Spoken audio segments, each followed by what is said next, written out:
Imagine entering a cave for an adventure and discovering a passage so narrow that turning around becomes impossible. In November 2009, one young man entered Utah's Nutty Putty Cave. He would never come out.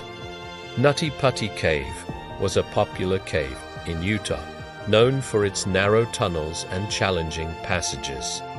The cave was approximately 1,500 feet long and contained tight underground routes that attracted adventurous explorers.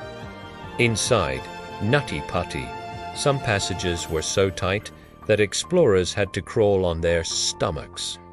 One route became known as the Birth Canal because of how narrow it was.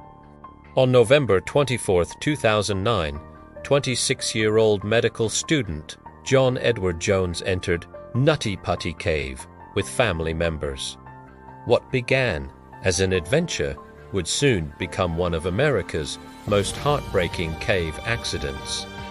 John explored a narrow passage that rescuers later identified as an extremely difficult section. He entered headfirst, believing the passage might open farther ahead. But the tunnel became tighter and tighter, until John realized he could no longer move backward. John was trapped headfirst at a steep downward angle. There was almost no room to move. Gravity made it extremely difficult for him to reverse his position. His family called for help. Utah County search and rescue teams and experienced cavers rushed to the cave. The rescue would become a race against time. John had been trapped upside down, while rescuers had only a tiny amount of space. The opening was incredibly small, reported at roughly 18 inches by 10 inches. Reaching John was difficult enough. Pulling him out was even harder. Hours passed. Rescuers worked through the night. More personnel arrived, including trained rescue specialists and volunteer cavers.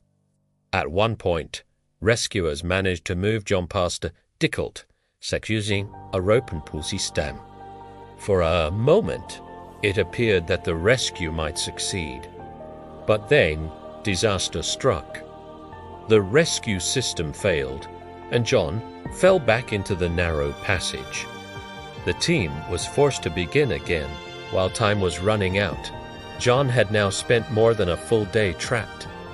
The rescuers continued their efforts, but his condition became increasingly critical.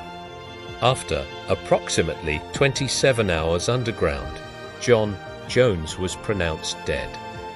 Authorities considered whether his body could be recovered, but the location was so dangerous and confined.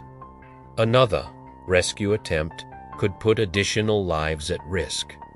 Officials and John's family ultimately agreed his remains would stay.